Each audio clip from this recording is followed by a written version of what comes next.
Hello, I'm Toycat, and behind me you can see the odds of winning each and every prize in the Powerball, which is a popular American lottery which costs about $2, and as you can see the prizes can go into the hundreds of millions of dollars. If the jackpot was $168,900,000, then the prize minus the cost of the ticket would be $168,899,998 of profit. Even if you win just $100, that's $98 of profit, and a lot of people see this and go, wow, you can win so much on the lottery, but everyone who is mathematically literate knows the odds of winning that are so insanely small, you are genuinely more likely to be struck by lightning. And once you add up all of the odds together, the expected value of your ticket, i.e. once you work out all the times where you win nothing, which is the most likely outcome by such a wide margin, you can see how the average value you get from each ticket is about 68 cents. For every $2 you put into the Powerball, you're guaranteed to get about $1.32 back, and most of the time that means zero, sometimes it means 447, and for one person every few weeks, it means $168 million. And so people take this and they assume that this flowchart is true, that people are assuming in their heads because they're just so dumb, they don't understand maths like you and me, the smart people, that there are two things that can happen. You either buy the lottery ticket, pay you pay $1 and you win $100 million, or you pay $1 and you win nothing, and those are 50-50, and people wrongly assume this in other people's logic because some people are like this. They assume that all outcomes are equally likely. Are you going to watch this video or are you not going to? 50-50, except actually YouTube's analytics show me you've got about a 7% chance of clicking on this video, so good job on deciding to do so, because the actual way I think, like if you compare this, you could say logically that it's not actually like that. The way it actually works is you've got two options: buy the lottery ticket, yes or no. If you buy a lottery ticket, you're going to win on average about 60% of what you put in. In some lotteries, it's as low as 25%, but you win about, let's say 57 cents. I like their number, it's pretty high, for every dollar you put into the lottery, whereas if you don't buy the lottery ticket, you're guaranteed $1 every time. But the thing is when you look at this, it's so simplistic because yeah, every average ticket has a 57-cent kind of outcome in this case, and therefore you're going to lose 43 cents. But it's kind of, again, it's missing a key part of the equation, that I wanted to talk about. By the way, in case you're curious, lotteries are so profitable to run that a lottery site that I thought was real, Lottoland, they make a whole business where you can bet on the lottery, and they make a huge killing by, they don't even run the lotteries. I thought they sold lottery tickets. They let you bet on lotteries, and they pay out the same amount as lotteries, and they're a huge business based in Gibraltar, fun fact, with 270 employees, because it's so profitable to do gambling when you know the odds are in your favor. When you know the average bet will give you a 43-cent profit, the 43 cents the customer loses is 43 cents they're gaining. On average, they'll make a lot of money unless they have a customer that wins the jackpot. But interestingly enough, they even have like a thing in their FAQs, because every now and then it's possible for a lottery to have a positive outcome. In those cases, it costs more to gamble. So they've covered their bases, just as a fun aside there. But let's talk about the lottery, because again, aren't people just dumb? They think it's a 50-50 if winning or losing, but really the odds of winning are 1 in 100 and... what is that? 17,223,510. It's just never going to happen. But allow me to do some MS Paint diagrams. That's right, this is a third channel staple now, to explain what's actually happening, in my opinion. Because I think money and psychology is something important to get. This is a third channel finance video that snuck up on you, because I think, we're going to use a nice circle here. I think honestly, finance is important to understand, and let's explain using some bar graphs. Because what you might assume is that people, if they're getting 57 cents back on average, then what's happening is they're getting, is this 57% roughly? I'd say so. Then what's happening is they're getting 57 cents of value, and therefore losing 43 cents. Let's color these in, shall we? Let's have a green, and let's have a red over here. So you assume that they're losing, they're getting 43 cents of, there we go. They're getting 57 cents of value, losing 43 cents, and they're dumb. Dumb financial purchases are the ones that lose a lot of money. But I think what's actually happening, because even though this is the raw financial value getting right here, right? Raw, I'm writing in I'm writing in green, which is not so smart. This is the, this right here is the raw. Why is it not, let me go in black. I just want, okay, I'll write in color too. Raw, what is wrong with you, Microsoft? Let's draw over here. This is the raw loss, because they're just, this is what they think they're getting, they're just misunderstanding. But what's actually happening when people gamble? Because I lived in Vegas for a long time. I would like to believe, maybe wrongly, Interesting, you can't set them to be the same color. I believe, maybe wrongly so, maybe idiotically so, that I think I understand how gambling works now. People fly into Vegas. They spend hundreds of dollars just to do this gambling. So even if they thought that was smart, clearly most people lose with a loss once you consider the cost of flights. Because what they're actually doing, most people who are in it and actually kind of understand it, are seeing it as like, when you play roulette, you lose about, on average, I think it's about 6% loss at a European style table. So what's actually happening is it looks like this. There is 94 cents or so off, let's color it in now. There's 94 cents or so off raw gain, and therefore there is a 6 cent raw loss. Wow, idiots go to Vegas just to lose 6 cents in every dollar they spend in roulette. But what's really happening, consider it this way. What if instead of this being a loss, this being a red bad thing, this is actually yellow? Instead of it being financial gain, which is, the 53 cents, the 57 cents that you get from every lottery, that is a financial gain that you're getting. But what if instead of, just losing the other 43 cents, they see it as fun? When you put a dollar on a roulette table and the wheel is spinning and you might win a lot of money, as someone who's done some dumb gambling in my life, let me tell you, there is a real fun rush to it. I mean, drinking alcohol is just putting poison in your body and then, eventually happening to, living shorter as a result, except people have like a fun element to it. When you start to see it as like, oh yeah, you can buy things and there's a fun element, it's not just gambling where like, oh yeah, they're, in this case, they're not just getting 6 cents worth of fun, they can get a lot more than 6 cents. We can see it as like, for every dollar they put in, off, let's say it this way. For every one, let's try this again actually. If for every dollar that they put into the roulette table, they can get hypothetically, let's draw another little circle right here. They could, hypothetically be getting a lot more than $1 back because they could get their 93 cents worth of fun, or let's just say, to keep things simple, let's just say they get, 96, 94 cents, whatever it is. I'm using different numbers, which is probably confusing. I'm sorry. They're getting 94 cents worth of money back, which looks green when you color it in, right? But they're also getting back 20-something cents, whatever, 25 cents of fun value. And as a result, that dollar investment they throw on the roulette table is really worth to them $1.19, if I've done that maths correct. Basically, you can have some fun as well as getting raw financial value back. You can have not only a financial gain, because green is, I'm typing in green on green again. I hate paint so much. We should use a real software, except no, this is all in paint. But like you can have not only a financial gain, but also a fun game. And now use that same logic to think about why people do things that you might think are dumb. Like, for instance, one of the things that I used to really think was really dumb is like spending money on steak. Because like when you're getting a really interesting, unique steak dinner, something to that I thought was cool. But otherwise, it's like, how much a steak costs at the store? It's like $7. So when you spend $25 on a steak, your ingredient cost is like this amount. $7 is just over 25% off, $25. So you spend $7, you're buying a $7 steak, but you're $25. You're paying this huge amount over, and therefore you're losing, according to our same analogy, you're losing this money. Buying a steak at a restaurant is a worse investment than the lottery. At least when you play the lottery, you get half your money back. You lose more than half your money when you buy a steak, except again, people don't see it as a loss. What they see is like, oh yeah, I spend $7 I spend $7 on some meat that I can eat. I'm spending, like a $10 on an experience where we're all going out, spend an hour out there. I spend like $5 on service, although in America you buy that separately, so dollars is a bad example. But like, I'm getting some service, someone's waiting on me. I'm spending a few dollars on avoiding having to cook it myself, because honestly, my time is valuable. I would rather spend $10 having someone cook a steak for me, doing it right, doing it well. And if we fill in all these little sectors differently, this is blue, this is pink because service is pink. This is the fun entertainment, and this is the financial gain. Then you start to realize, oh, the $25 steak is a lot of different pieces of value. And now we get that right. You can start to understand one of the key points, which is when the lottery sells you a ticket, they're not actually scamming you. There is not this flowchart where like, oh yeah, you're getting ripped off for 43 cents. What's really happening is value is being exchanged right there. I would say lotteries are semi-predatory, which is why we generally regulate them and make sure the money goes to good things.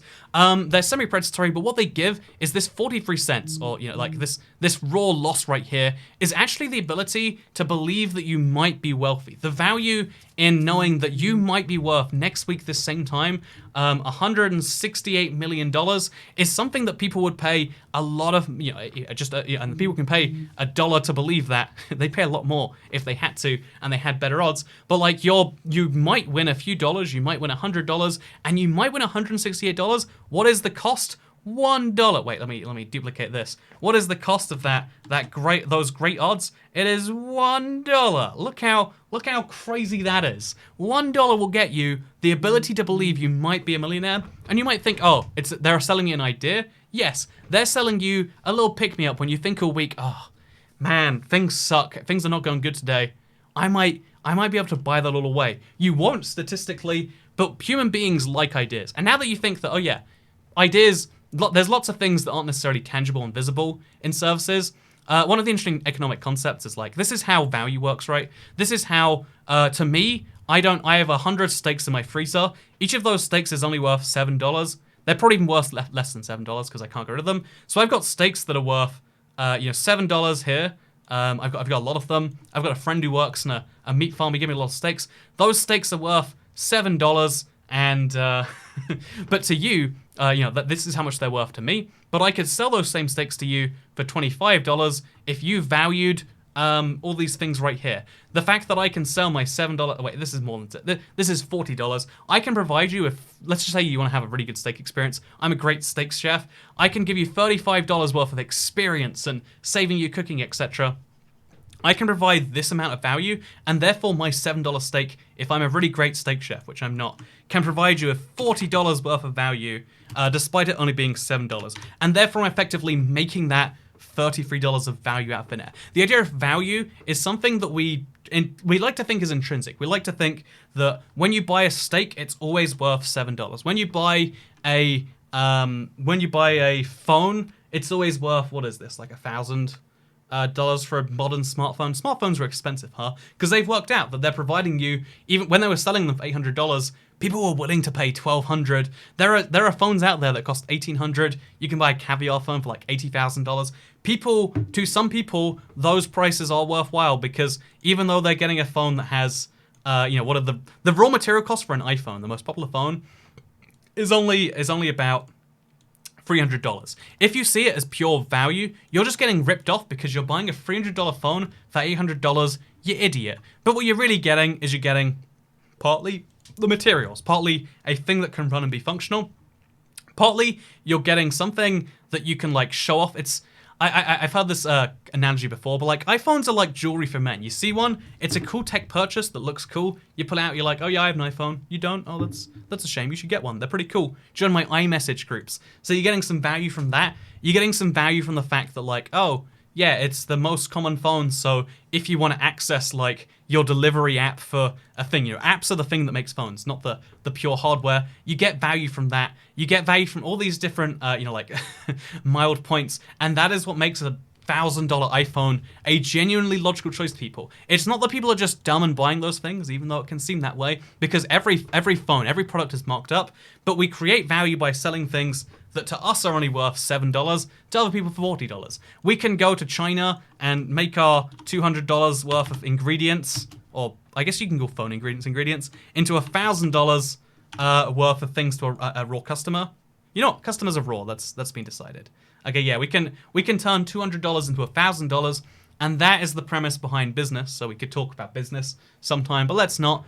Businesses are evil. They just steal from people. They turn that $7 into $40 because they hate you and they want to steal your money. So instead, how about we talk about something else, which is the key takeaway from this is that you should be trying to get value from things, but you should know what value means to you. Value is not just the materials. This is the most easily point-outable thing. You could maybe say that the jewelry point is point-outable too, but you don't see the value it provides in terms of services or in terms of whatever we decided this was, in terms of being able to call people. Who values being able to call people on a phone as being worth $200? If you call people on your smartphone, I do not want... What is wrong with you? Phones are not for calling people. We just call them that.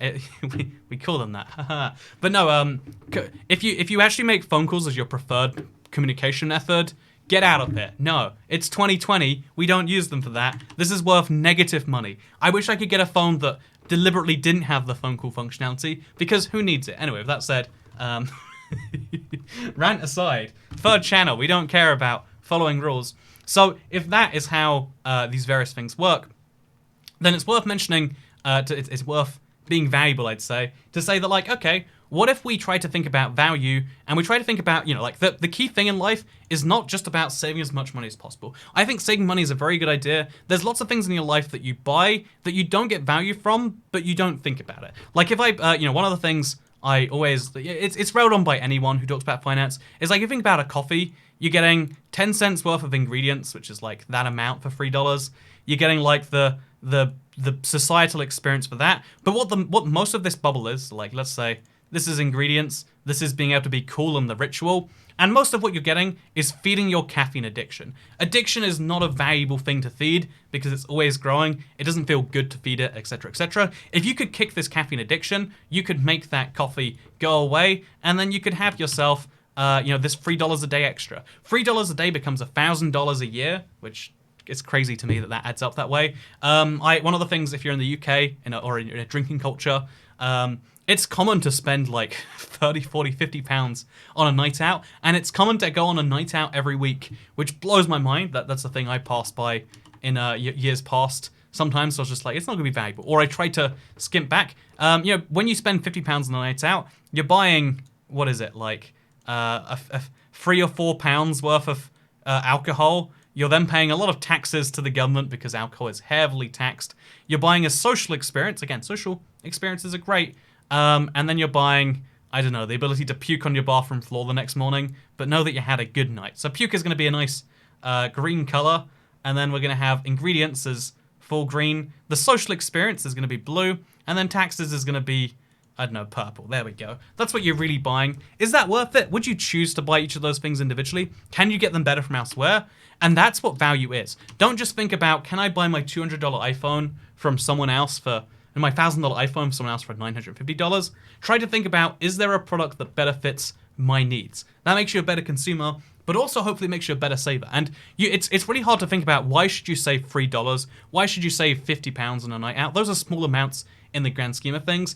But the reason why is something I read recently, which I thought was interesting. I figured I'd share it with you. Is this article, Climbing the Wealth Ladder? Why save those single dollars? Because if you do play the lottery, just know it's a bad investment. You might get value from it, but you should try not to, because you're going to lose money in the long run. Versus putting $1 away and using it to climb the wealth ladder. Because a lot, here's an interesting concept: is the idea that, like, what is money? If you have money and you don't spend it on things, what's the point? And the point is the fact that you don't have to worry about things. Let's to illustrate something interesting. Here are the 3 levels of like wealth. Level 1, not stressed out about debt. You don't have to worry about credit card debt, student loans. Like, that debt is not crushing you. If that debt repayment goes up, your life is not ruined.